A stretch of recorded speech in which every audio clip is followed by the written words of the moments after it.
We move to this now. Alarming revelations concerning a human trafficking ring linked to South African nationals in Israel this time has come to light earlier in August. Now, this after Israeli authorities successfully dismantled the operation in both Jerusalem as well as Tel Aviv. According to the women, they were drawn to Israel by way of Jordan and traveled with documents that classified them as pilgrims. Let's unpack this further with crime expert Calvin Rafadi. Mr. Rafadi, a pleasure to have you on the program this evening. Can you give us a quick overview of human trafficking in the country in South Africa? How does it compare to other regions? Good evening, Kanta. The comparison of this particular horrific crime, what we can call it, human traffic criminality, it's a real cancer in our country. And what we can say is that we are not in a military coup or any military dispute. We are in a democratic country, but indeed it does take place a lot here in South Africa. And a lot of our women, more especially, and kids, they are recruited, into participating in certain job interviews or recruitment, whereby they end up seeing themselves as being human trafficked. So there are labor brokers acting as labor brokers, one can say. They are agents for the big fishes, whereby they lure our people into believing that they will get job opportunities, especially with a high number of unemployment, and then they end up being victims of being human trafficked.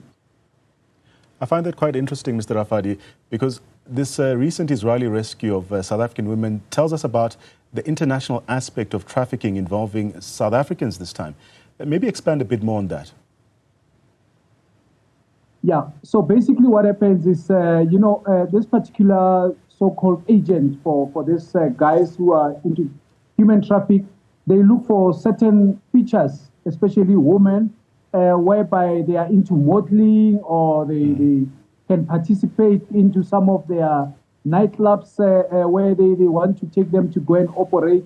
And I'll give you one incident whereby, we once rescued a lady down here in Cape Town, whereby she thought as a modeler that she received some job opportunity as being one of the waitresses in one of the hotels. Upon arrival, they drugged this particular woman, and then once we recovered that she was working at a particular brothel, and then we were told that no, she owes them 250, and for us to release her, we had to pay the 250, or else she's not going to be released. So those are type of typicals whereby women are lured and are actually trafficked in most of other certain European countries. Another incident reported recently, the 90 Ethiopian migrants who were found in Johannesburg. It does highlight how vulnerable other Africans in the diaspora are to trafficking. What factors contribute to their vulnerability, if you will, and how should South Africans address this issue?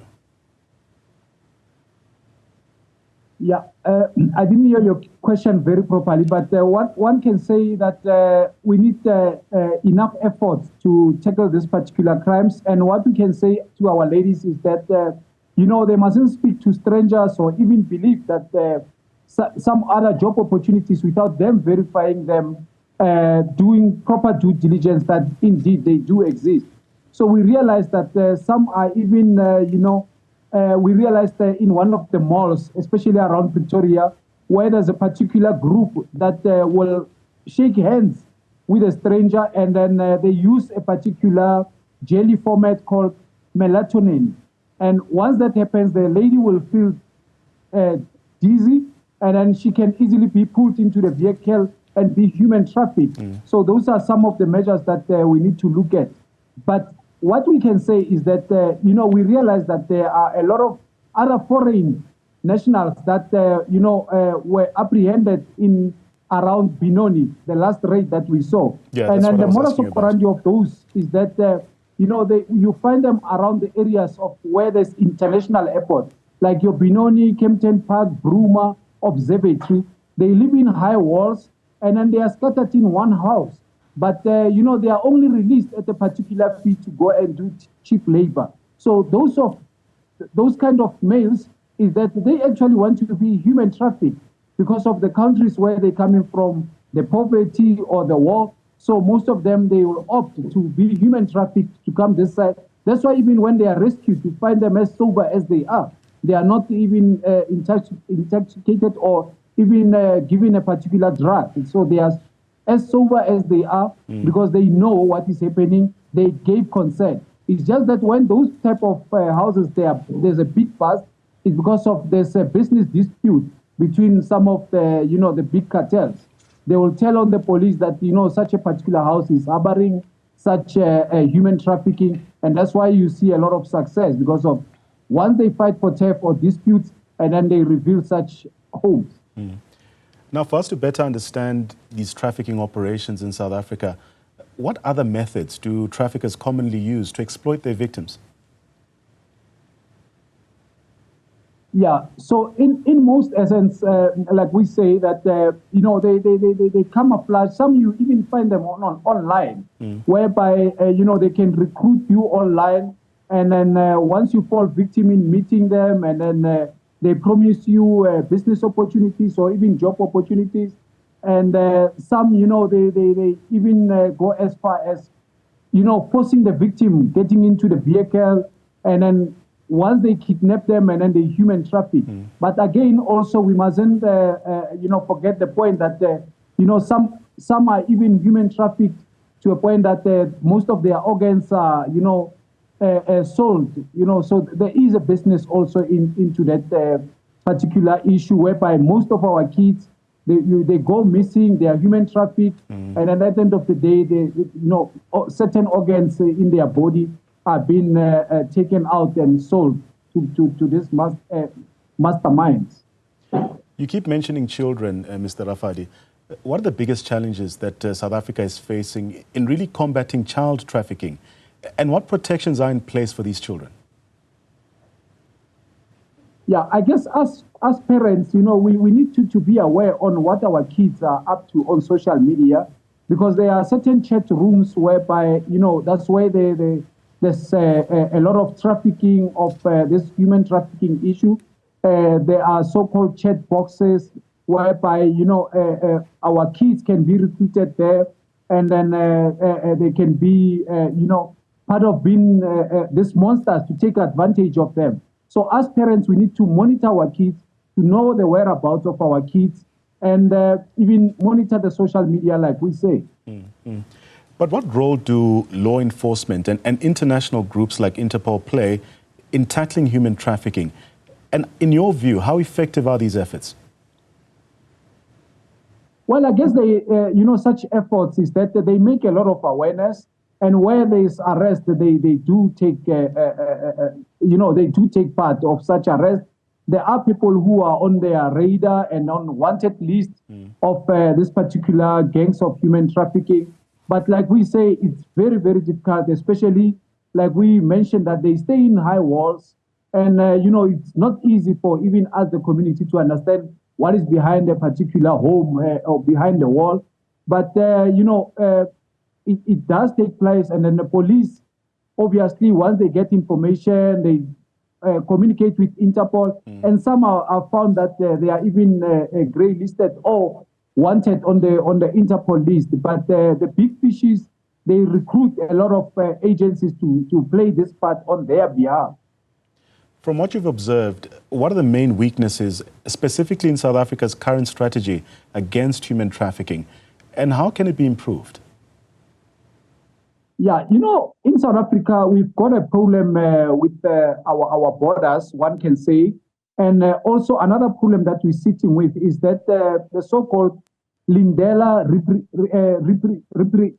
Repatriation Center, whereby a lot of foreigners, once they are found, even those who are human trafficked, they are being taken to those facilities.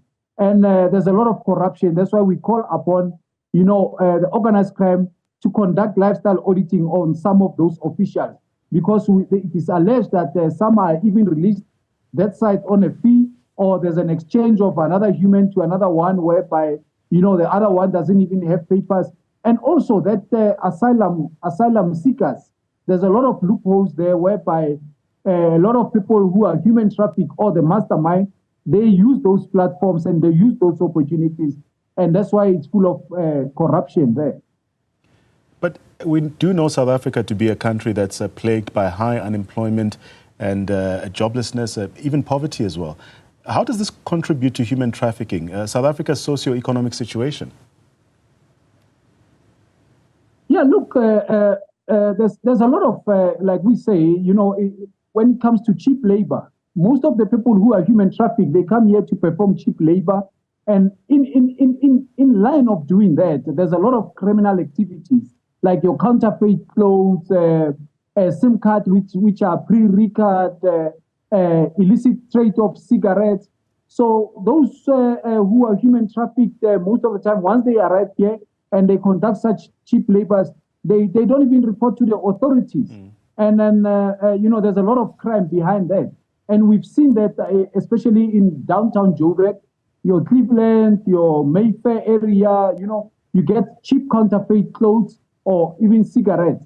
But, you know, there's some of the rotten police who are protecting these people.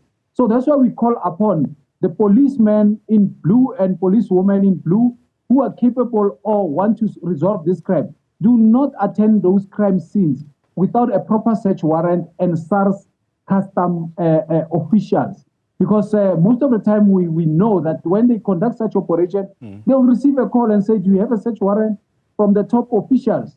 And once they don't have that, they tell them, leave the scene. You are not allowed to be there. And only to find out that the mastermind on their cell phone speed dial, they've got those officials under their pockets.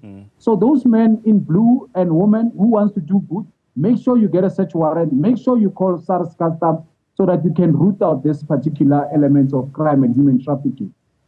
Mr. Rafadi, beyond an interview like this, how important is public awareness and education in really preventing human trafficking?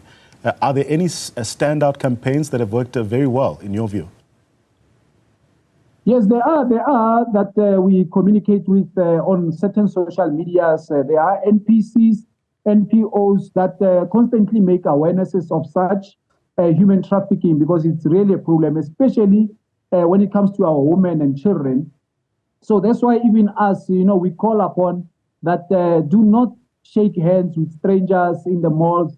You might end up feeling dizzy or drowsy. Do not leave your drinks unattended, even when you are sitting with friends, because of once that happens, you can be, you know, easily pulled and be trafficked. Any job opportunities that you see, please verify it. Make sure you know people who have gone through that particular labor agent, especially the women who are, you know, into modeling and, you know, issues of in the restaurant, they want to be waitresses or chefs, because that is the most vulnerable place where this particular criminals, they take opportunities to human traffic our people. And finally, what policy or even legislative changes would you suggest to really strengthen South Africa's fight against human trafficking? I guess in South Africa, like I said, we need to look at the policies of asylum seekers, because that is another big ticket that this particular human traffickers, they come under. And Department of Labor, they constantly need to visit areas, workshops, spaza shops, supermarkets, to check who are these people who are operating. Because another issue or another factor is that most of them who are human trafficked, they come under cheap labor. But at the same time, more awarenesses need to be made, constantly series to be played, those who have fallen victim to make awarenesses so that the next victim doesn't fall into the same category or same trap of these perpetrators. Crime expert Calvin Rafadi, thank you so much for joining us and shedding light on this critical issue, of course, concerning human trafficking.